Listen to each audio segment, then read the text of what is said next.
So today we're going to finish chapter 5, and then we'll start chapter 6. And then we'll have our lab today on selective and differential media.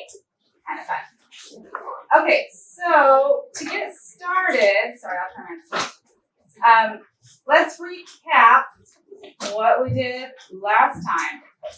We talked about enzymes. What do enzymes do for us? Give me one positive thing they do in regards to activation energy. Lowers activation. Excellent. Enzymes lower activation energy. Remember, activation energy is the mountain that we have to climb to make something happen. If I have an enzyme, it lowers that. It makes my mountain almost flat. Okay? What does it do with reaction times? Does it increase or decrease them? Increase them. Remember, enzymes are going to make things happen. They're catalysts. A catalyst means something that makes things happen. So they're going to be increasing them. The other thing, sorry, I think I'm still muted.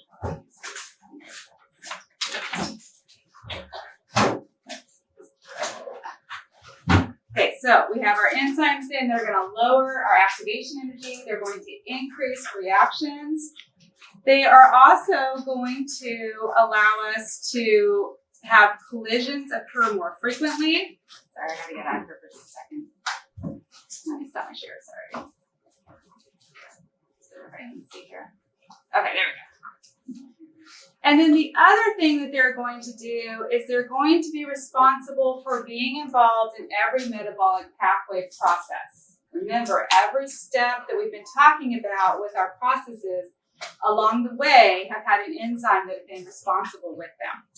So that's something to kind of keep in mind. These processes don't occur willy-nilly. They're going to occur with the help of an enzyme. Let's start with our first process then. We said that we can have sugar come into the cell. We said that we can go through 3 different pathways with a piece of glucose. What was one pathway that we can go through with glucose? Glycolysis. Excellent. We said that we have glycolysis that can be EMP. That's the most common pathway. Is that the one that we use? EMP? Yes, I'm saying nods. So we use EMP, right? And so the EMP pathway is where we take a piece of glucose. It comes in as a 6-carbon ring. We can open it to be linear. What do we do with this end of my glucose? What do I add to it? Not yet. I haven't added phosphate. First of all, I add a phosphate, right? And then what do I do with this end? Add a phosphate. So I just lost 2 ATP. Now I can divide it, as you said, and now I have 3 carbons, right? What do I do with my thumbs? Do I need to add phosphates here? Yes. And remember, these phosphates just come from around the cell, so they're not really considered to be a loss. We lost the first 2 ATPs, but these are just extra phosphates that come in, okay? So we have phosphates now present. We do some rearrangement, and then I'm going to pop those phosphates off. And so how many ATP will I generate going through this process? 2 net. You're right. Because I generate 4, because I have 4 ATP that come off. So I generate 4. But you're absolutely right. The net total is 2 because I had to pay 2 to get it started. So on an exam, you would want to look to see if I'm asking for the net total. Net total means how many overall am I walking away with. All right, so you want to make sure that that word's there. Okay, that was one pathway we could go through. What was the pathway we could go through if I have glucose come in and I need DNA or RNA?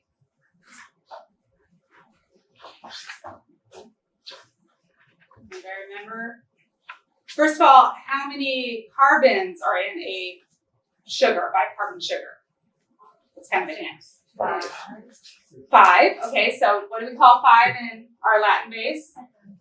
Pentose, exactly. So we're talking about the PPP, the pentose phosphate pathway, the PPP. So the PPP is where if I have glucose come in, but my cell needs DNA or RNA, I'm going to open the glucose, I'm going to kick a carbon off, and when that carbon leaves, it leaves as CO2. I'm going to have 5 carbons, and I'm going to use these 5 carbons as a base to make a new DNA or a new RNA molecule. Okay, so this is a structural base. Do I get any ATP from this process? No. I'm not doing this process for energy. This process is only for creation of DNA or RNA. Okay, everybody good with that? Okay, we have one more pathway we could go through if we were Pseudomonas, Enterococcus, Rhizobacter. There's a few other weirdos. That's ED, right? ED, exactly, the Ender-Dordorf pathway. We said this is an old school pathway. So I start with glucose, I open it up, I phosphorylate each end, right? I separate my molecule, and this is where things get weird. Only one side gets processed. So this side I add another phosphate to it. I go through my process, I kick those two phosphates off, but I already used one to get started, so I'm going to walk away with one ATP. Does anything happen on this side? No, I don't have enough enzymes. We're not really sure. We think it's an enzyme thing. So only one side gets processed. So my net total for the ED pathway is I walk away with one ATP. All right. Now we also said we have NADHs in here. What is an NADH? What does it do? Electron carrier. Electron carrier. It's an Uber driver. Thank you. It's going to grab electrons. Who's donating the electrons? Hydrogens. Excellent. Hydrogens. Hydrogens are the ones that give their electrons away. And then sometimes those hydrogens, after they give their electrons away, they become positive and they follow along. That's why we see NAD pick up a couple hydrogens, right? It'll have NADH because a hydrogen comes along. Okay. NADHs are being made and they're going to move to the electron transport chain. All right, so I get done with glycolysis. Let's say we've done the EMP pathway. I have 3 carbon chains. What do I call those 3 carbon chains? You're one step ahead of me. That's what they're going to become. But what are they when they still have 3 carbons? Pyruvate. Pyruvate, exactly. Or pyruvic acid. Got it. Okay, so I'm at pyruvate. I want to go to the Krebs cycle, but the Krebs cycle only takes a 2 carbon chain. I'm at 3. So I have to kick a carbon off as CO2. When I become a 2 carbon, I'm now acetyl-CoA. We call that the intermediate or the preparatory step. All right, now I'm a 2 carbon, I go into the Krebs cycle. All right, when I enter the Krebs cycle as a 2 carbon, remember it's a big wheel, a 4 carbon molecule comes around and smashes into my 2 carbon. And now I'm back to having 6 carbons. We said that this has a special name because it's also another name for the Krebs cycle. What was it? Citric acid. Excellent. So I have a 6 carbon that we refer to as citric acid. Now I'm going to go through the Krebs cycle. I'm going to kick a carbon off. I'm going to kick another carbon off. I keep going through and that 4 carbon comes back around and hits the next acetyl-CoA coming in. I'm going to go through that twice. When I walk away from the Krebs cycle, in total, after both have gone through, I'm going to walk away with how many ATP in total? 2. How many FADHs? 1, 2. In total, 2. Okay, so that's easy to remember. 2 ATP, 2 FADHs, they're the same. The one that's the oddball is the NADH. How many do I walk away in total? 6. So I walk away with 6. Okay. But isn't it 2 ATP you walk away with the last one? Yes. So 2 ATP, 2 FADH, and then 6 NADH. Yeah. You got it. Yep. Okay, so I walk away at that point. I'm now ready to see where all of my electrons are going to go. They're going to the electron transport chain. All right, let's think about where this is going to happen. We said that for eukaryotes and prokaryotes, going back a little, glycolysis occurs in what part of the cell? Anybody remember? What location? The cytoplasm. Okay, glycolysis starts in the cytoplasm for prokaryotes and eukaryotes. We said when we go to the Krebs cycle, that's where we get some changes. Prokaryote stays in the cytoplasm. Eukaryote moves to where? Mitochondria. The mighty mitochondria. Okay, we're going to move to the mighty mitochondria. All right, so now we're in the mitochondria. The electron transport chain, the only way it can work is if we have a membrane involved. For us, we use our inner mitochondrial membrane. So eukaryotes are going to use a membrane in the mitochondria. Prokaryotes, they don't have a mitochondria. They use their plasma membrane. Okay, so they're going to use the plasma membrane in the cell. Okay, and this is kind of where we left off. So we have our NADHs and our FADHs coming in. They're dropping off electrons. They are going to give them to what we call an electron acceptor. I'm not making you memorize all of the electron acceptors. Just know it's an electron acceptor. That acceptor is going to take the electrons that they bring in, and it's going to pass them to another acceptor who's right beside them. And that's what we see in this picture here. We're seeing that they are coming in right here. I have NADH arriving here. FADH comes in here. And their electrons get handed off to an electron acceptor. Okay? So for my guys at home, they're right here and right here. Those electrons, their pathway is shown with the black arrows. They just keep passing from one electron acceptor to the next. All right. We said that the electrons are being passed along, but there's also something else that's being passed by, and that was something where the electrons came from. Those were the hydrogens. The hydrogen ions want their electrons back because they're positively charged since they lost them, and they're now super attracted to them again. I told you it's like giver's remorse, okay? We pump them across this membrane. Now again, the membrane are the lines that you see here, the solid lines are here. For us, this is the inner mitochondria. For prokaryotes, that's the plasma membrane. All right, to make sure that we're in the same location. We pump those electrons along inside of that plasma membrane, and we push the hydrogen ions on the opposite side. They desperately want to get back in. It's like trying to get back inside your house. You want to get back inside, all right? We make them follow until they hit a very special enzyme that's embedded in the membrane. What's the name of that enzyme? It's on the board now. ATP synthase. ATP synthase. ATP synthase says, I will be the tunnel. I will allow the hydrogen ions through. ATP synthase only lets hydrogen ions through. That's its job. It's only going to let you through if you're a hydrogen ion. So the hydrogen ions right here have been being passed along. They hit this ATP synthase, and look, you see that they start falling inside. As they pass through, this causes my enzyme to start to turn, almost like a turbine wheel. Again, think of like a water wheel with a waterfall.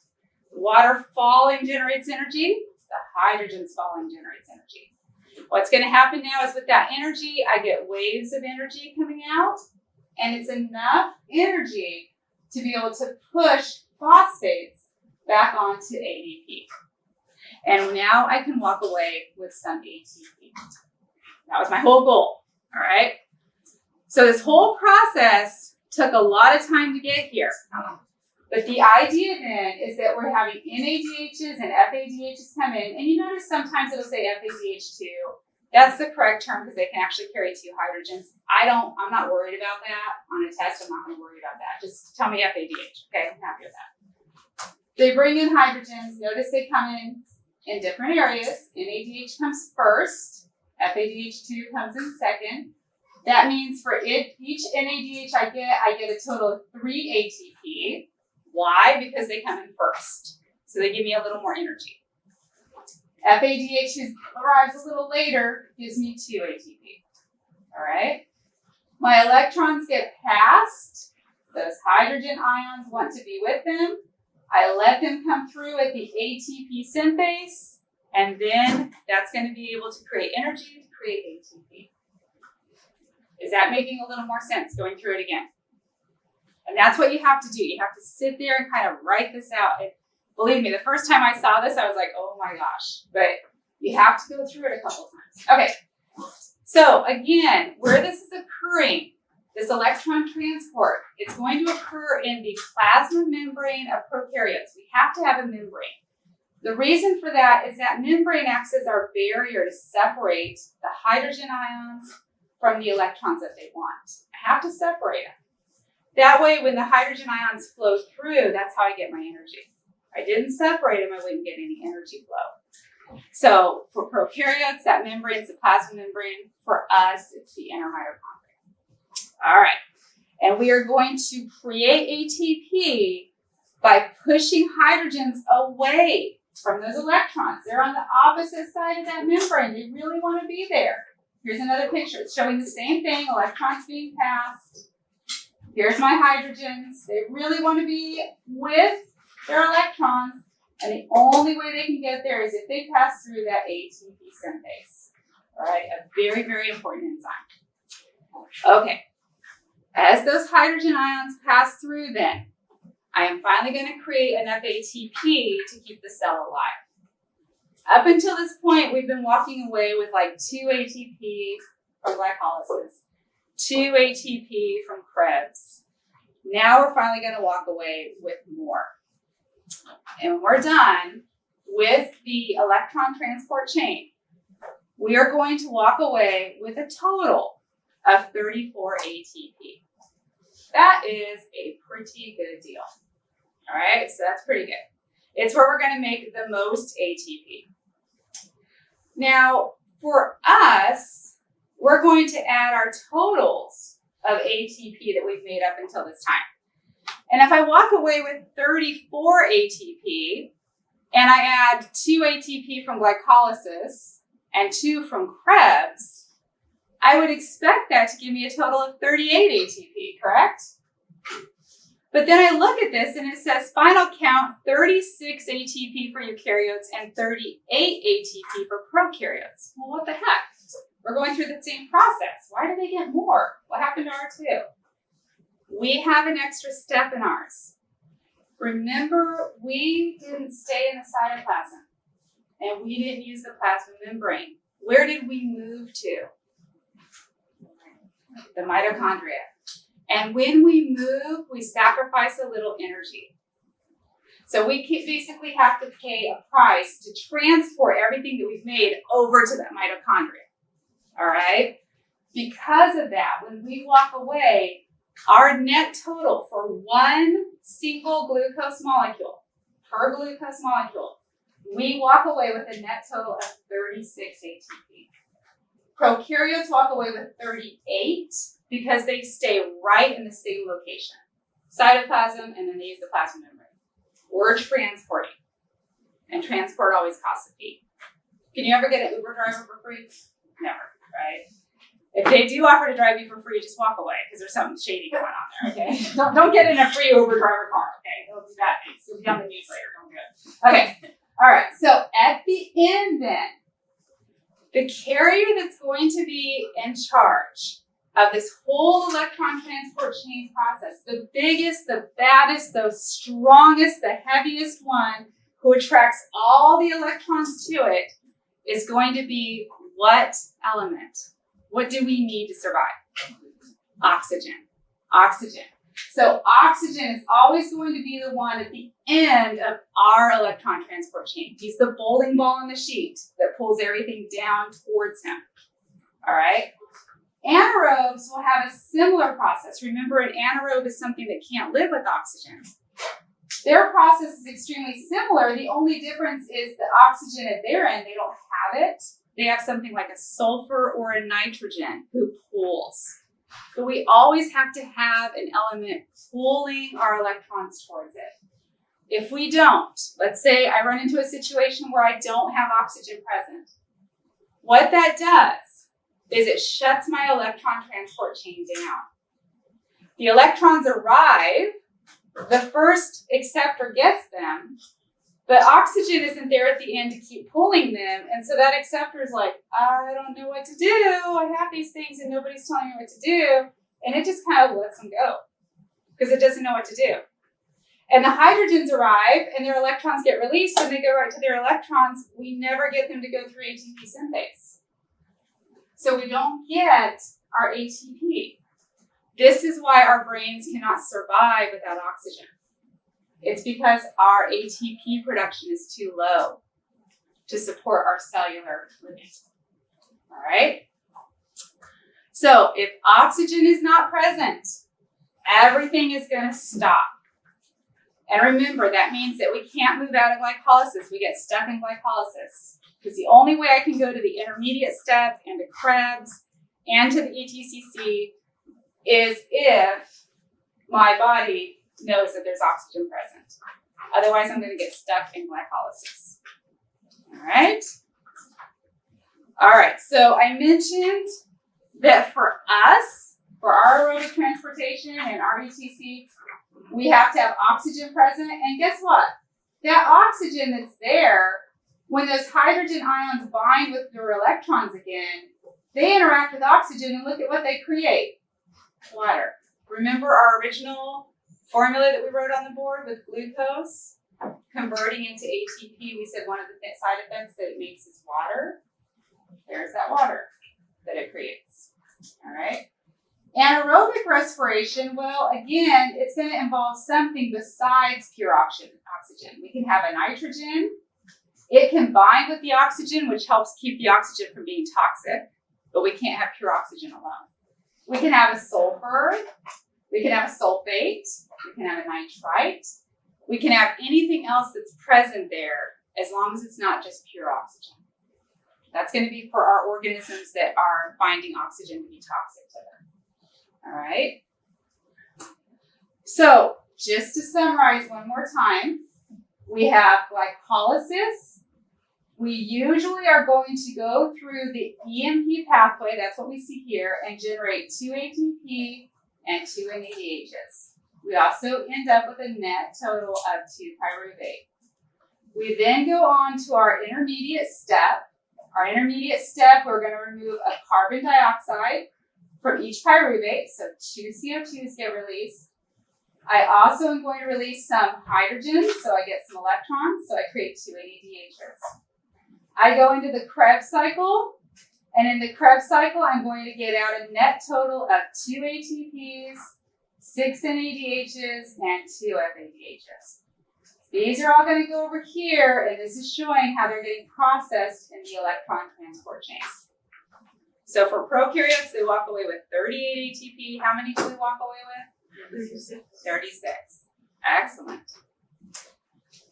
So with this then, with glycolysis, remember it's going to be occurring in the cytoplasm for prokaryotes as well as eukaryotes. That intermediate step, or sometimes referred to as the preparatory step, the one we have to do before we go into Krebs, it's going to occur in the cytoplasm as well. The Krebs cycle, this is where we get our difference. It's going to occur in the mighty mitochondria for eukaryotes. It's going to occur in the cytoplasm for our prokaryotes. And the electron transport chain is going to occur in the mitochondria's inner membrane for us, and in the plasma membrane for prokaryotes. So it's always good to remember where these things occur, because that also explains why we see a 2 ATP difference at the end when we walk away. We have to pay a price, we lose 2 ATP to move to that mighty mitochondria. All right, just like anytime you move, you have to use a little energy. Our other summary that we can look at is going to be a summary of what we walk away with ATP. So with glycolysis, 2 ATP. The intermediate step, I'm not generating any ATP. Krebs cycle, 2 ATP. And again, these are our net totals. And the electron transport chain, I generate 34 ATP, but I walk away with a total, including all the steps above, of 36 ATP for eukaryotes and 38 for prokaryotes. That is per glucose molecule, for one single glucose molecule. Okay, are we feeling a little better about this? A little? The first time you see it, it's just like a headache. The second time you see it, it's still a headache. You have to write it out. And then the more you write it and practice, the more it starts to make sense. All right? I promise it will slowly start to make sense. All right. Now, most of our pathways then are going to be used through these processes to generate energy. So again, we have a lot of metabolic pathways we can go through. The one that we like to use, the ones that our cell prefers, is going to be either glycolysis or for those weird bacteria, the ED pathway. What we can also see though is that, that's talking about if we're consuming carbohydrates and breaking them down to glucose. But what about if we're consuming something like our proteins, our amino acids? Or how about if we're consuming something like our lipids, our fatty acids? Lipids and proteins tend to get digested through the Krebs cycle. So when you eat a high protein, low carb diet, you guys have heard of that, right? It goes by a bunch of different terms, Atkins, keto, right? Anything that's high protein, high fat, low carbs. What you're essentially doing is you're bypassing the glycolysis step. You're going right into the preparatory step in the Krebs cycle because we don't have any sugars to process. So instead we go into Krebs. We take a lipid and we break it down to 2 carbs. We take a protein and we break it apart to 2 carbs. And then we can go in through the Krebs cycle for digestion. So that's going to be where our lipids and our proteins get digested, is through Krebs. If you've ever done low carb, one of the things you have happen is the first few days you feel like crap, right? What do they call that? Anybody know what they call that? Keto flu, exactly. They call it the low carb flu. The first few days you're kind of like, oh, you're like dragging. Why? Your body is going from glycolysis to going directly to Krebs and the ETC. It's a little change up for our cells. They're having to change things. We also are getting a little less ATP, right? We're missing out on 2 ATP from our glycolysis stage. Now, is that a big deal? No. Your body makes extra mitochondria, it compensates, it's no big deal. But for those first 3 days, you feel a little out of it because your body is having to shift how it's doing its normal metabolism. All right, is it dangerous? We're not finding any evidence that it is. Yeah. So what you're saying then is lipids and proteins go straight into the Krebs cycle? You got it. Versus going through glycolysis. You got it. So I'm just skipping glycolysis altogether. So glycolysis, think glucose, think sugars. That's where my sugars are going to process. But as we said before, we eat a lot of other foods. We eat proteins and lipids. They go into the Krebs. All right? So with this then, we're going to see that some prokaryotes and some eukaryotes, they can only use glycolysis they can only use glycolysis, the electron transport chains, and Krebs, as long as oxygen is present, or whatever their final electron acceptor is. For a few, when that final electron acceptor is missing, they get stuck in that glycolysis stage. So for us, if oxygen is missing, we get stuck in glycolysis. This presents a problem. And the problem is that we create and fill our Uber carriers, okay? So remember we said that during glycolysis, I have NAD come in, and it picks up the electrons, and it becomes NADH. Okay, we're in glycolysis, the first stage. All right. Now, if I don't have oxygen present, I have NADH there. It needs to drop those electrons off somewhere. It's an Uber driver with passengers. It's got to drop them off so that it can recycle and go back and grab more electrons.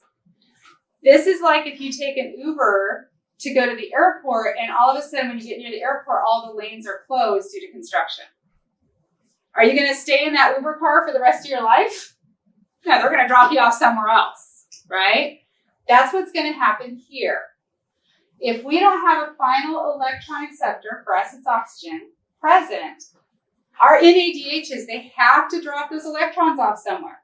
They have to go back to NAD. It's like an Uber driver has to drop their passengers off. So what they're going to do is they're going to look around and see who will take the electrons. This is a process that we call fermentation. Okay? So usually the closest thing to accept those electrons, because our Uber driver is getting kind of frantic. It's like looking around like, I got to drop these off somewhere. Who can I dump them off on? It looks around, and the closest thing nearby is that pyruvate that we just made. The 2-3 carbon chains. And so what happens is our NADH goes, oh good, your pyruvic acid or your pyruvate, great, here's some electrons, dump, and then they run off. Okay, it's kind of like your Uber driver going, I can't get to the airport, pulls over, go ahead and just get out here. You figure it out from here. All right. So my pyruvate is going to pick up those hydrogens and those electrons that gets dumped. The pyruvate then is going to change. It no longer can be pyruvate because it's getting additional hydrogens and additional electrons. It's going to have to shuffle those 3 carbs to make room for them, and it does. What it becomes is what we see at the end of our fermentation process. For example, with yeast and with a lot of bacteria, if I dump electrons off on pyruvate, they are going to create something called ethanol. What is ethanol? What do we call it? Alcohol. Alcohol. Yeah. They're going to create wine. Okay, they're going to create ethanol for us. Why? We've restricted oxygen. They have made a whole bunch of NADH. They drop it off on their pyruvate, and for them, when pyruvate accepts those electrons and those hydrogens, it rearranges and it's going to become something new, and the new thing that it makes is ethanol. What about for us? Do you think that could happen to us? Well, it does, but we make something else. Have you ever gone to the gym and you just felt really good and you did a whole big workout, and then the next day you get out of bed and you take a step and you're like, oh my gosh, have you ever had that happen? Or am I the only one? Like you stepped out of the bed and you're like, I'm dead, I can't move, I have to crawl to the kitchen to get my coffee. You know, it's like your calves are killing you. Why is it so sore? What happened to your muscles? Why are they so sore? Lactic acid. Excellent. So what happened to us? We were working out. We were doing great. We worked out so well that we used all of the oxygen stores in those muscle cells. And those muscle cells went, I can't keep up. And they started making us breathe harder to bring in oxygen, but it still wasn't enough. And so then they started to run into this process. NADH started dumping electrons off on pyruvate. And what we make is, instead of ethanol, we make something called lactic acid. And that lactic acid, which is a little acidic, makes our muscles feel sore. And it takes a little while for our body to get rid of that for us. When we get back and we start having oxygen again, it will break this down. It just takes a little while. Yes, that's like when you get a cramps, like in your legs. It's very similar. Due to low lactic acid. It can, a lot of times it can be oxygen. Sometimes with that, it can be vitamins though. Like if you're missing potassium. Potassium is what leads to a lot of cramps. It slows down our muscle firing with sodium potassium pumps. And so we run into a situation where we're trying to make a sodium potassium pump work without enough potassium. That's why they tell you if you're getting cramps, eat a banana. Bananas are high in potassium. So that'll replace it. Now, this works great, but I'm a little bummed. I really wish that when we worked out, instead of lactic acid, we would create ethanol. Wouldn't that be great?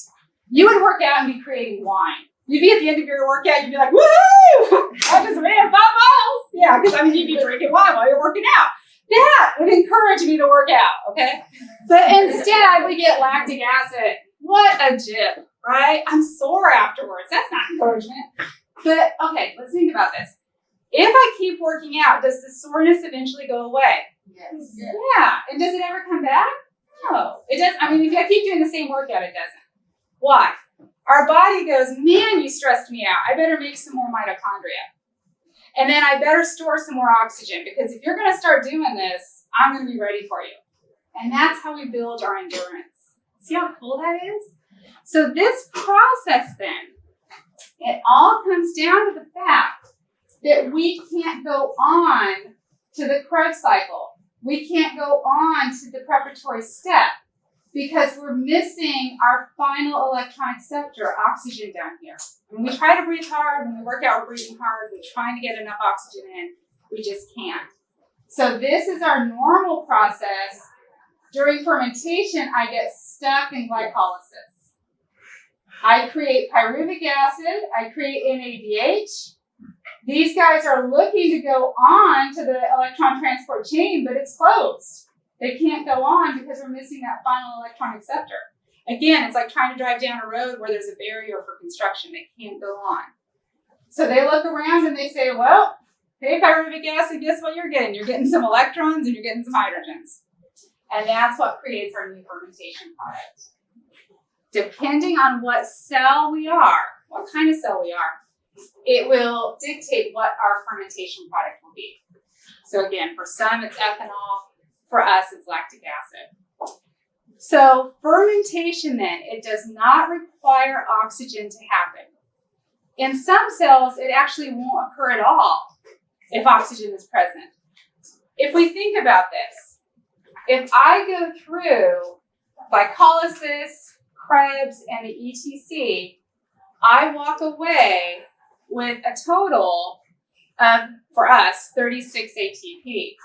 If I get stuck in glycolysis, what's my total ATP?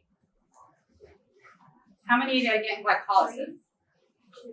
2. If I get stuck in glycolysis, I'm getting 2 ATP.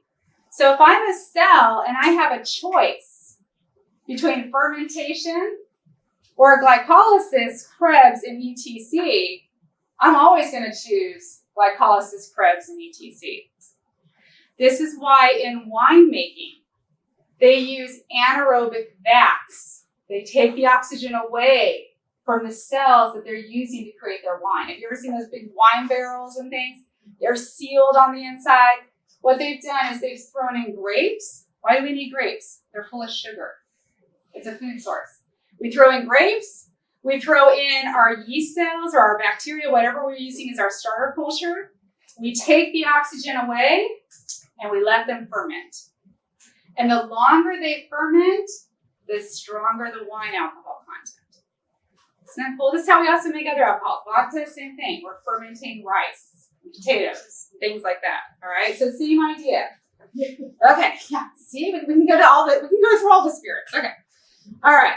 So the idea here then is with fermentation, our final electron acceptor is not there anymore, and now we're having to use pyruvic acid to dump those electrons off on. And what's going to happen then is our NADH is going to be able to go back to NAD, and that at least keeps glycolysis going. As long as I have NAD present, I can keep doing glycolysis. If I have only NADH, I get stuck. So I have to recycle. When I'm in fermentation, though, I'm only making 2 ATP and that's it, no additional ATP. So I have to live on a very low level ATP life. For us, we couldn't stay in that long term. For bacterial and yeast cells, they can't. They're single cellular. They don't need as much. We're also going to have some gases sometimes that get released in their process. It turns out sometimes when our organisms are converting pyruvic acid, they'll say, well, pyruvic acid is 3 carbons and I only want 2 through their fermentation process. So they'll kick a carbon off as CO2. This can create gas bubbles. This is what we call champagne. What's the difference between wine and champagne? Carbonation. It has CO2 in it. I used a different organism to make it, and that organism, it doesn't like to stay at a 3 carbon. It kicks one off and only goes to a 2 carbon. The carbon it kicks off becomes CO2. So I get bubblies. Okay, that's what carbonation is. Isn't this cool? It's kind of neat to understand the processes that are going on, right? So no additional ATP is made. I can sometimes get gases released. And then here's a cool thing. I can identify organisms based on their end products because every organism out there has their own enzymes that tell them what to do when they're faced with fermentation. We mentioned for us that we're going to go through and we're going to make lactic acid. There's a few other organisms that do this too. Streptococcus, lactobacillus, bacillus. Over here though, we have some organisms and their enzymes have them make things like acetic acid. If you ever read food labels, you'll see acetic acid in a lot of them. It gives that food a tart flavor. So that's acetic acid. Over here we have lactic acid again, but check this out. They can also make a butane product. What is butane used in our homes? In lighters. Yeah, butane's in lighters. So we use, like, if you're lighting your candles, like those long lighters, it's full of butane. We get that from bacteria. Over here, E. coli, salmonella, they're going to make a mixture of lactic acid. Some of them can make ethyl alcohols. Again, what they make depends on what their enzymes tell them to make. All right, we're all limited with our enzymes. I've been trying to teach my enzymes to make ethanol and they won't do it. They're like, no, we're not making ethanol. Stuck with lactic acid. So which ones do I want you to know? These ones would be ones I want you to know. So this chart, going back to that previous slide, that chart had a lot of them, right? But the ones that I would ask you about on a test would be something like this.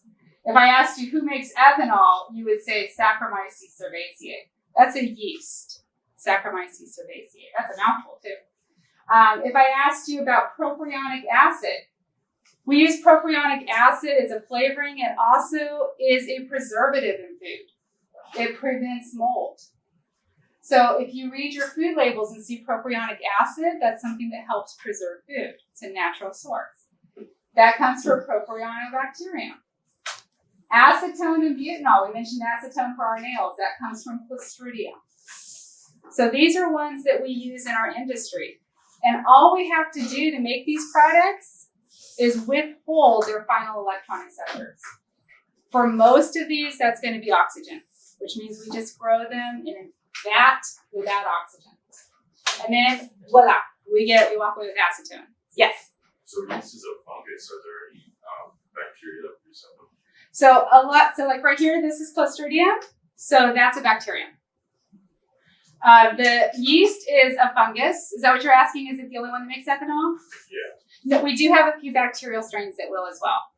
We have to be careful with our bacteria though. What we found is when we try to use them in the wine industry, they're really good at going to ethanol, but their ethanol tends to be more unstable and it converts to an acetic acid, which means that your wine will get bitter. So we have to be careful. You have to make sure that you're using the right species of bacteria, because otherwise what will happen is you're getting this nice big barrel, you let it sit, you try the wine and it tastes like swill. It tastes horrible. It's like super bitter because they went an extra step. Acetic acid is like vinegar. It is. Exactly. It's exactly like white vinegar. So imagine drinking a glass of vinegar. Yeah, not so good. All right, we don't want to do that. Good question. Now, we are going to use fermentation in our labs. So a lot of times what we're going to look at is the fermentation processes of cells. And this can affect how a cell grows. It can also affect the pH of a cell culture. And that can help us with identification of which organisms we're working with. Let me give you an example. Let's say I have some media that is going to have in it some lactose sugar. Lactose. So when I see the word lactose, remember if it ends in something like an OSE, that's a sugar. Okay, what's the enzyme that breaks this sugar down? Anybody know? The enzyme would be lactase because it ends in ASE. All right, so when I see lactose, that's the sugar. Lactase, that's the enzyme.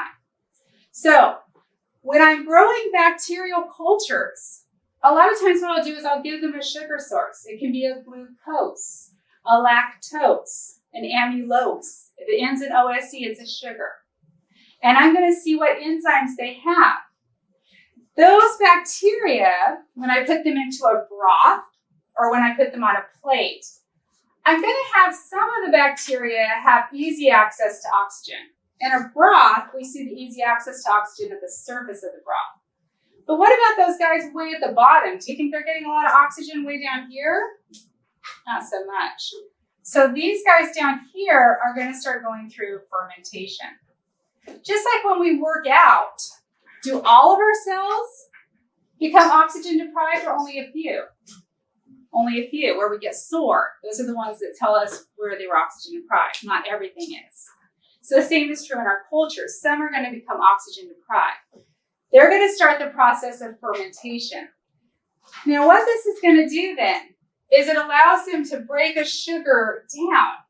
And when they break sugars down with an enzyme, that is going to cause a pH change. Because a lot of times when we break down sugars, one of the end products that we make is an acid. Remember, when we take glucose, one of the things we do in fermentation is we make lactic acid. When you see acid, that means our pH has become a little lower. Okay? So for us, we make lactic acid. That's referred to as homolactic fermentation. That's because that's the only thing we make. Homo means same. So we only make lactic acid. No matter what I do, I cannot make ethanol. I try, but it won't let me do it. All right. So I'm homolactic. The only thing I can make is lactic acid. Heterolactic is where sometimes bacteria can make lactic acid and something else. So they might make lactic acid and butane, or lactic acid and ethanol. They might do a combo. Hetero means different, okay, or other. So I use this then in my tests of bacteria. Because check this out. This is a fermentation test. Now, you'll notice it says there's a control tube. That's going to be a tube that I have that has nothing in it so that I know what my media started as. So looking at this, what color is this media to begin with? Red. It's going to have a pH indicator in it called phenol red. Phenol red is going to turn yellow if my organism starts creating any kind of acid through fermentation. Everybody with me on that? So I'm going to look at this and say, okay, here is a sugar that I'm giving my organisms. I'm going to see if they can break it down and eat it. If they do eat it, I should see a color change. Why? Because they're going to be creating some acids through fermentation processes. Everybody with me on that? Okay, so I go over to the next one. So here I see Staphylococcus epidermidis with the letter B. And if I look at it, it still looks red. So that tells me that the staph did not like this sugar. So I would say that this was a negative reaction. It couldn't eat the sugar. Who knows? Maybe I gave it lactose, and Staph epi doesn't have the enzyme lactase to break it down. If I don't have the enzyme, I can't eat it. Make sense? Okay. Over here, check out Staphylococcus aureus. Now remember, these are the same genre, just different species. Staph epi is normal flora. Staph aureus is a pathogen. Same genre as Staphylococcus, different species. Check out staph over here. Is it causing a color change? Yes. Yes. So it is able to eat the sugar I've given, and it's creating an acid product, which is causing a color change. This is helpful for me. If I set up a red tube and I know from a gram stain I have a staph, because remember, my gram stain would show Staphylococcus arrangements, gram-positive, circular, bunches of grapes. But I don't know, did I grow a normal flora, Staph epi, or a pathogen, Staph aureus? I could then put that bacteria that I've grown in a fermentation tube, and the next day I'll know based on the color change. Isn't that cool? If it's yellow, I grew a pathogen, Staph aureus. If it's red, I grew Staph epi. Cool stuff, right? Okay, look at the N one, D, E. coli. E. coli, totally different genre, but it's also able to ferment. It's turning yellow. And then this tube that's inside, do you guys see the little tube that's inside of it? That's something that's special. We'll talk about that in our lab too. It's something called a Durham tube. D-U-R-H-A-M. I cannot talk and write at the same time. Durham tube. Its job is to see if my organism is releasing any CO2 or gas. Remember we talked about champagne, how that's a releasing of CO2 or gas? So let's look. This Durham tube is full of liquid. This Durham tube is full of liquid. So I'm looking at B and C. Look over here at D. Do you see how this is really clear looking? That means I'm releasing a gas. So this way I could tell the difference between E. coli and Staph aureus. If one's producing gas and the other isn't, that gives me another way to detect a difference between the two. Everybody with me on this? So this is what we're going to start doing in all of our labs. Moving forward, we're not using microscopes at all. We're going to be doing tests, fermentation tests, carb tests, media tests, to see who can grow and who can't. It's a way for us to key out our organisms. Now, this all comes down to how organisms survive and how they make their food. So we have some organisms that are going to be able to make their own food from sunlight. We mentioned those when we looked at pond water. We said that they were photosynthetic, and our organisms usually were bright green. We refer to those as autotrophs. Auto means self, troph means feeding. These are self-feeders. So they're the ones that make their own food. They sit in the sunlight and they make food. I wish I could do that too, and I can't. But that's something that they can do. Now, we can separate that even an extra step. We can say that they can make their own food from sunlight. We call that photoautotrophy, that's sunlight. But we found that we have a few bacteria and archaea that can make their own food only from chemicals. They never get exposed to sunlight. These are the ones that we found in the deep sea ocean vents. Think about the big, big ocean vents that are like thousands of feet in the ocean. They're so low, sunlight never reaches them. And we didn't know how communities were surviving. We found out they're surviving from ions being released from the earth, from nutrients being released in the soils in the earth. And they use those ions and those chemicals, and they make their own food. Okay, so that's something that we refer to as chemoautotrophy. Still self-feeding, but with chemicals. We also have heterotrophs, that's what we are, and that's where we have to obtain energy or food from other organisms. So we have to eat meat or plants. We have to eat something to give us our nutrients. Yes, sir? Some of those chemoautotrophs, is there any ATP production or is it They do. like some kind of electron It's transport? actually almost the exact same process as photosynthesis, where the electrons get excited, they get passed around in the electron transport chain. The only difference is it's not sunlight photons exciting them. It's minerals exciting them. That's the only difference. Yeah, it's really cool. Really strange to see them.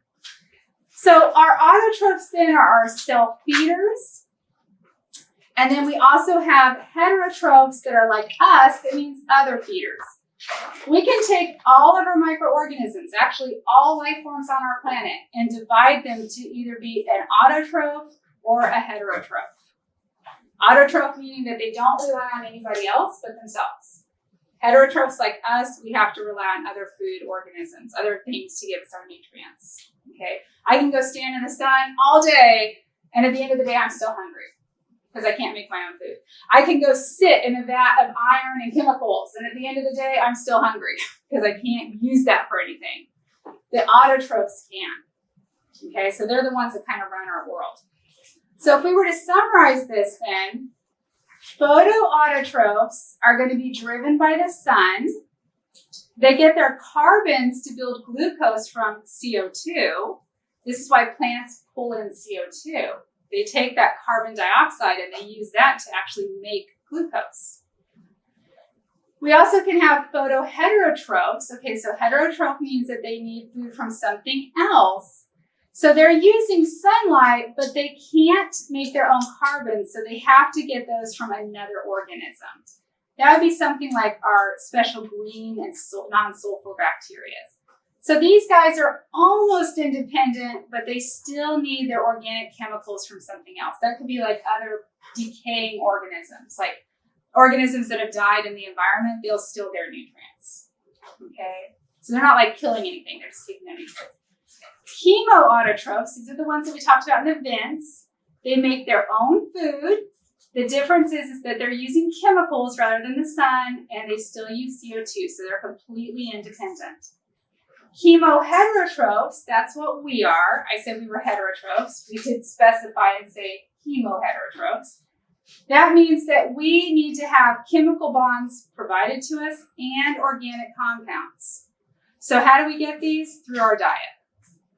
All right, so anytime you see autotroph, think self-feeder.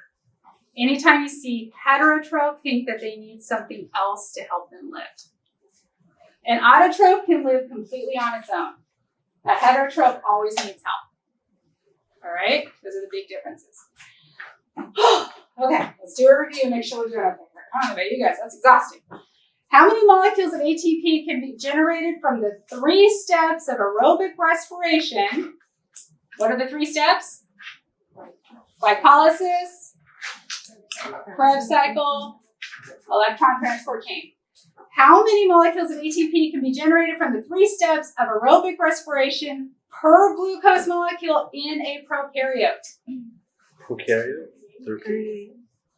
In a prokaryote would be 38. 38. Yeah, 38. Everybody okay with that? How about if I had up here for a eukaryote, what would it be? 36. 36. Excellent. So 38 for prokaryotes, 36 for us. We pay a penalty to move to the mitochondria. If we stayed in the same spot, we wouldn't lose us. All right? Is that making sense? Okay. What is the first step of the Krebs cycle? In other words, what's the first thing that we manufacture? I told you you only have to know one thing that we make in Krebs. Citric acid. Citric acid. Excellent. Citric acid. So first in the Krebs, you're right, acetyl-CoA goes into the Krebs, but the first thing we make in Krebs when we're going through Krebs itself is going to be the citric acid. That's why we call it the citric acid cycle. So when you're reading your exams, make sure you're understanding what the question's asking. Is it saying like the step between glycolysis and Krebs, or is it saying Krebs? Okay. And then last, almost all medically important microbes belong to which of the four groups? Ooh, this is one we have to kind of put together. Okay, if I'm a medically important microbe, that means that I can cause disease. So would I expect an autotroph, an independent organism, one that doesn't need anything else, to rely on another living organism to live? No. So if I see autotroph, I could cross off that choice. I wouldn't expect an autotroph to cause a disease. A disease means it's using us for food, okay? So that means I can cross off photoautotroph. I can cross off chemoautotroph. My next options now are B or C. Well, B says I'm still using sunlight, okay? Well, do pathogens inside of us need sunlight at all? No. Do our nether regions see sunlight? No. The inside of us doesn't see sunlight, right? That bacteria wouldn't be able to survive. That means the only answer that's correct down here is D, chemoheterotroph. They're relying on us for their chemicals as well as their nutrients. Make sense? Okay. Yeah. Rachel, did you have a question? Are you good? Okay. All right, so that gets us through chapter 5. Woo! That was a lot, huh? Chapter 5 has a lot of information in it. Again, start reviewing it now. Start reviewing now. Ask questions now. We can write things out. We can draw things out together. You want to start now, though, because that's going to be how you're going to be learning it. The first time I saw this, it was very confusing. I was right there with y'all. It was very confusing. All right, we're going to see. My laptop's being a little weird right now, so we're going to see if I can get through this battery. Okay. Okay, so let's start from the beginning here. If I suddenly disappear for you guys that are on Zoom, it's because my laptop is giving me a battery warning I gotta look into. All right, so if you miss anything, let me know and I'll give you those slides next time I see you. But I'm thinking it'll make it through our lecture sometime. Okay, so we're going to be looking today at chapter 6, which is microbial growth. And we were starting to mention that a little bit, right? We were starting to say these are some things microbes need to survive. They need sugars. We mentioned, for example, lactose or glucose. Some need sunlight. So we're starting to kind of get into this a little bit. So we're going to talk about how we classify our organisms for growth and then what their growth requirements are. It turns out that each organism out there is going to have specific requirements that it needs to survive. And when we look at these organisms and when we're trying to grow them in the lab, we're going to be looking at the different types of colonies that they make. So, for example, when we grow bacteria on a petri dish and we're able to actually see the bacterial cells, we want to remember that the reason we can see them is because it's millions of cells stacked on each other. It's not like the cells suddenly got bigger. It's that we just have more available and stacked so that we can actually visually see them. It's just like if I put a single grain of salt on the table, I probably won't see that. But if I pour some salt out like a little steep hill, I would see that. right? My kids always hope I don't see their spills, right? They're kind of like, oh, if it's just one Cheerio, she won't notice. But if it's a whole bunch, I'm going to notice, right? Same idea. So we refer to the bacteria growing on a petri dish as a colony. A colony means that I had one cell land there, it was happy, and now it's produced a whole bunch of copies of itself. And so that would be my single colony. I could have multiple colonies present, and those would be different populations. So in other words, there might be a little variation, just like all of us are a colony of humans. But do we have variations between us? If we were each standing on a petri dish, we would all still be human, but we'd have a little variation here and there. So that would be what we'd see with our populations. I can have a petri dish of E. coli. I'll say it's pure because it's all E. coli, but that doesn't mean every colony is 100% identical to one another. Just like we're pure, we're all human, but we're not all identical, okay? Now, there are going to be some requirements that we need to keep in mind when we're growing our bacteria. The first is that they all are going to have a certain temperature that they like. They're going to have a set temperature. They're also going to have a pH that they like. Some are going to like more acidic conditions. Some are going to like more alkaline conditions. They're all going to have a certain pH. They're also going to have a certain osmotic pressure. Osmotic pressure means how much water is present. Some like to be in a pond. They want a ton of water. Some like to have drier, arid conditions, just a little water, all right? So they're all going to have their own preferences. And this is going to come into play when we're trying to grow them in the lab. They're also going to have their own chemical requirements. So the ones we just mentioned, temperature, pH, those are physical. They're going to have their own chemical requirements. They're going to need nutrients. They're going to need a carbon source. They're going to need some types of nutrients like oxygen. Maybe they need some iron. It depends. They all have their own needs. Maybe somebody needs some calcium. We have to throw calcium in there. So whatever they need, we have to give them to grow. All right? Now with physical requirements, what we found is physical requirements, some of them are going to have variations on them. Like I said, temperature was physical. Some are going to have a certain temperature that is the minimum that they can have to grow. For example, we all have a preferred temperature range, right? Have you noticed that? Like some people, even when it's 80 outside, they're still wearing a sweater. You ever seen that? It's always like, oh my gosh, like for me, I run hot. When it's like 60, I'm like wearing short sleeves. It's rare for me to wear a jacket. So we all have our own set temperature, same is true with bacteria. They're going to have a minimal temperature, the lowest they can go, the coldest, and still grow. They're going to have a maximum temp, that's the highest I can take them. And then they're going to have that middle range, which is just right. If you ever watched Goldilocks and the Three Bears or read that story, there was that just right. That would be the baby bear. That would be the optimum growth temp. And that's the one that they prefer. That's why we use incubators in here. Think about our incubators.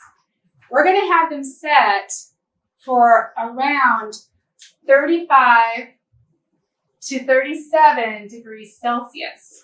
What's body temperature in Celsius? Does anybody know? 36 to 38. 36 to 38. Yeah, it runs. We usually say like 37 because it's between 36 to 38. Just like, 98.6. Is everybody exactly 98.6? No, it's a general field. So we say, okay, body temperature is usually 37 degrees Celsius.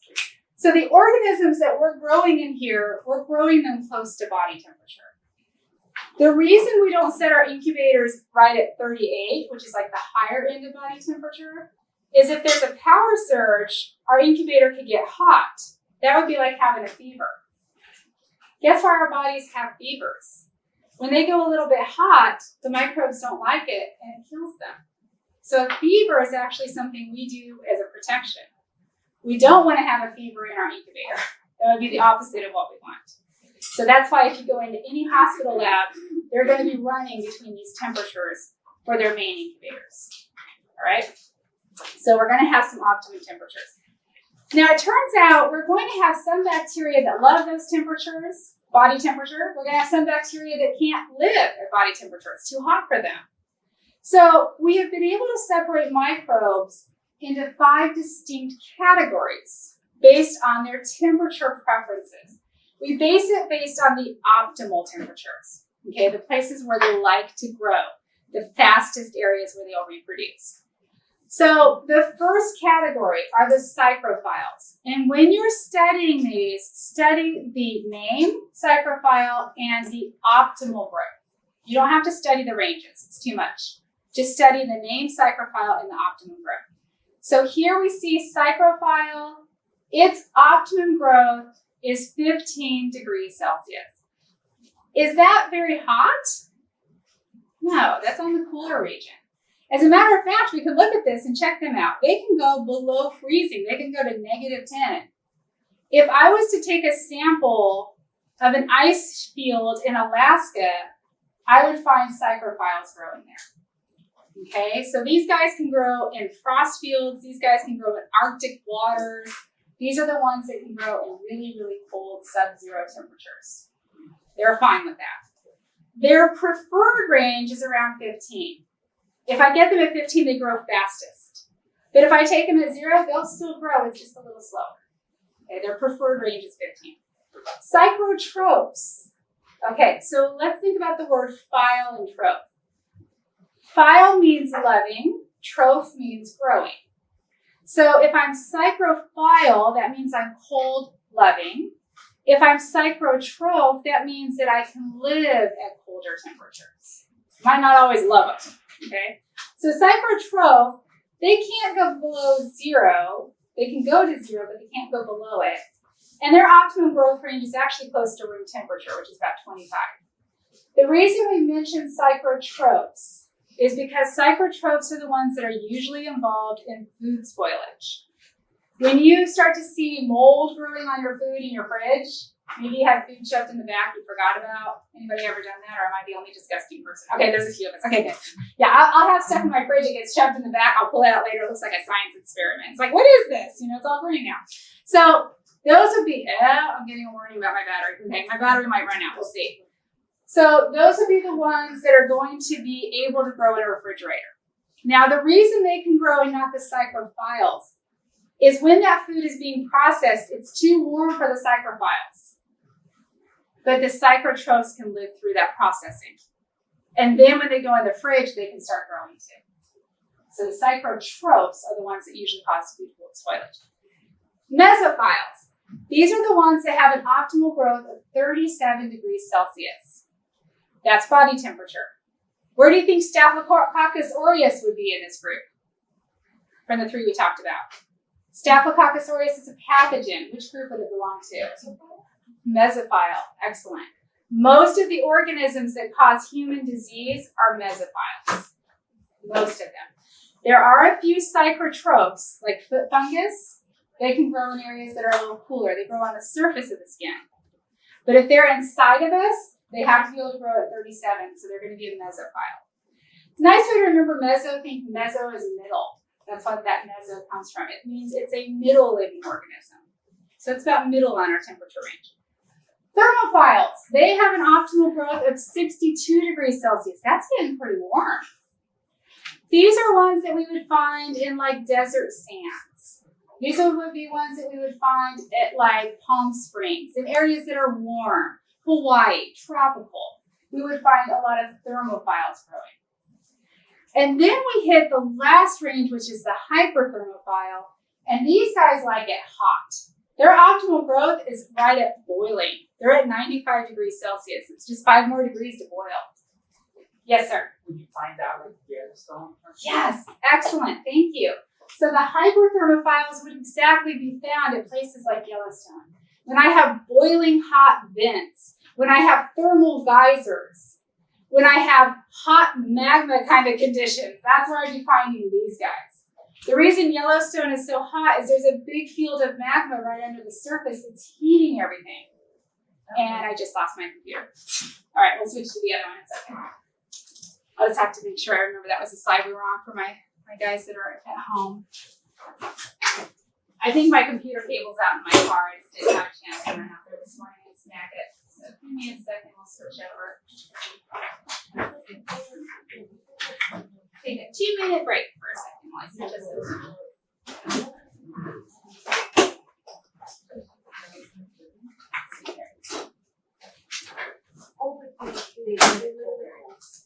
So again, those hyperthermophiles, they're going to be the ones that are found in a super hot vent. So if you ever go to a place like Yosemite, they'll actually have a little billboard in some areas where they talk about hyperthermophiles and they talk about those organisms that are there. Let's see if I can get in here. I'll also see if I can get my.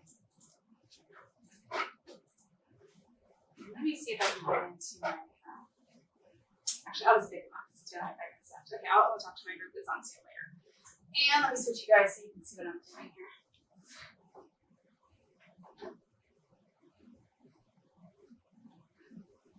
Alright, let me switch. Okay. Alright. So the hyperthermophiles then, yeah, come back. I was going to ask, I noticed the range, the higher end of it goes beyond boiling. Yes. How would that not completely denature their proteins? Because these are the guys that have special enzymes that protect their proteins.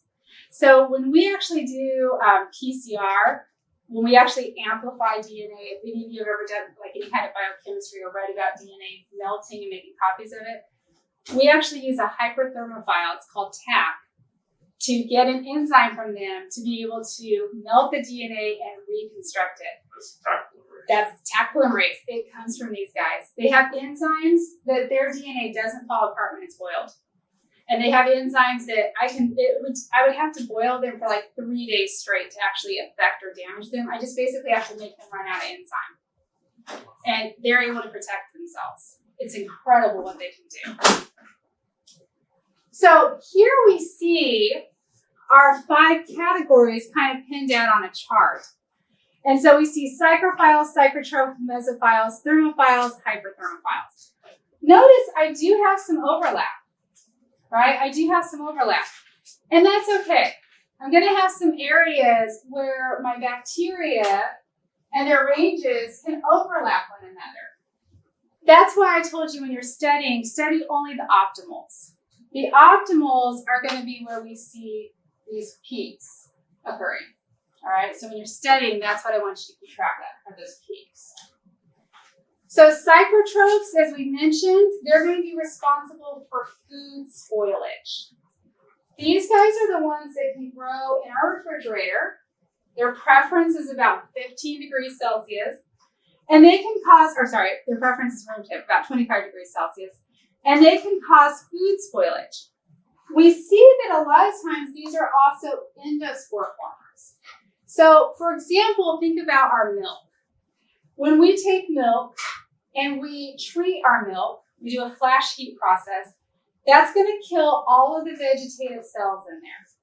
Okay, vegetative, remember, means happily growing. But I'm not heating it enough to kill endospores.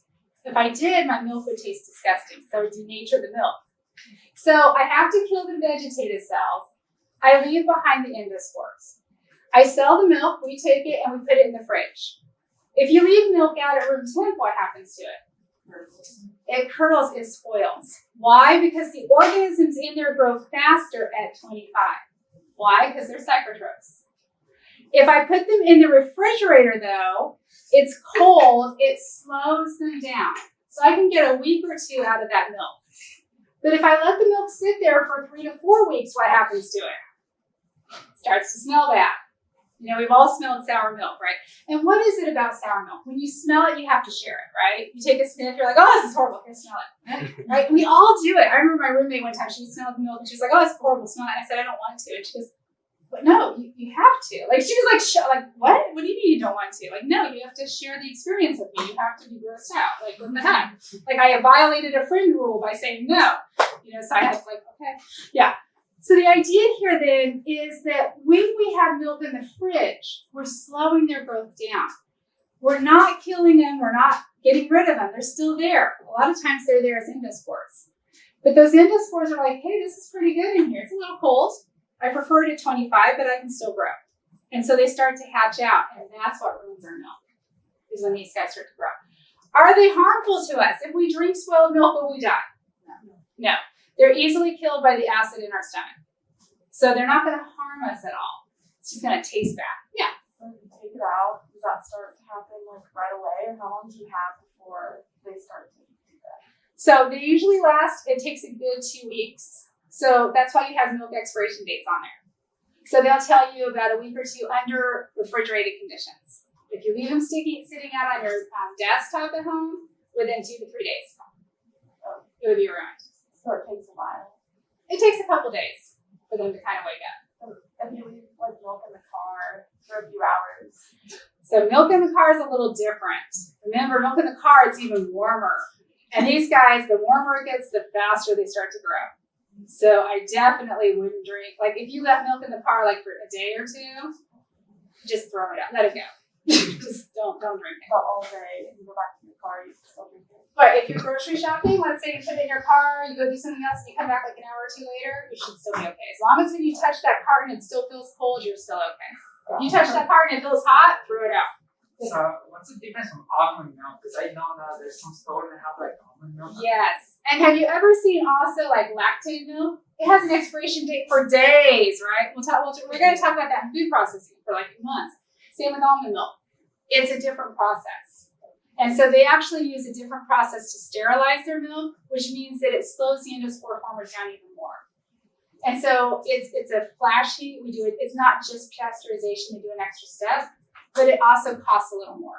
And that's why not all of the manufacturers do it. Only if you do it. In Europe, if you ever go to Europe, they sell milk sitting out on the counter. It's room temp because it's ultra pasteurized. So there's not even like the endospores in there won't even grow. They think we're weird for refrigerating it. They're like, just spend the extra money and do it. It's not healthy. So that's like the same thing with eggs. So a lot of other countries, the eggs are out, but so we can't leave our eggs out if we want to, right? That is such a great question. If you have chickens at home, or if you know somebody who has chickens, the answer is yes. Here's the deal with eggs. When an egg is laid by a chicken, it naturally has something around it called bloom. And bloom is a layer of healthy, normal flora bacteria that surround the eggshell. And because the eggshell is somewhat porous, these healthy bacteria are surrounding it, and they act as a barrier. If anything tries to get in there, it's bounced off. Now, if you know somebody that's picking up, or having chickens at home, they can eat eggs. They can let their eggs stay out for over a month, and they're fine. They don't ruin. But what happens if I want to sell them at a store? A store says I have to wash the eggs first to make sure there's not any chicken poop or anything on them, that they're not ugly. When I wash them, guess what I remove? I remove the bloom. So now I have a situation where I have a porous egg that is now able, if somebody touches it, to have the bacteria go in. So this is why if you buy eggs at a store, they have to be refrigerated and stay refrigerated. If I have a farm, they can sit out for over a month. Isn't that cool? It's just the different processing and it's normal flora. So will it just like make you sick or what? So if I have something like where if I buy it at a store and I don't put it in the refrigerator, I can have bacteria that are in the air go in there, and I run the risk of getting something that would cause GI upset. So it would make me sick. Now, it wouldn't necessarily put me in the hospital, but it would make me have like diarrhea or upset stomach. And I might not even put it together with it being eggs, but that would be the cause. And they'd actually start to smell kind of bad after a while. Yeah. What if they're like in the carton, like protected? Even that, they've been processed by people. They've been handled too much. And so you don't know, like when you buy at a store, have you ever watched people buy eggs? What do? Open them. They always open them to make sure, right? And sometimes people touch them, so you don't know. They might have been handled, and now the bacteria from their hands is in those eggs. So that's what we run into at the store. Okay, I'm over time. I have to stop. You guys ask great questions, though. I love it.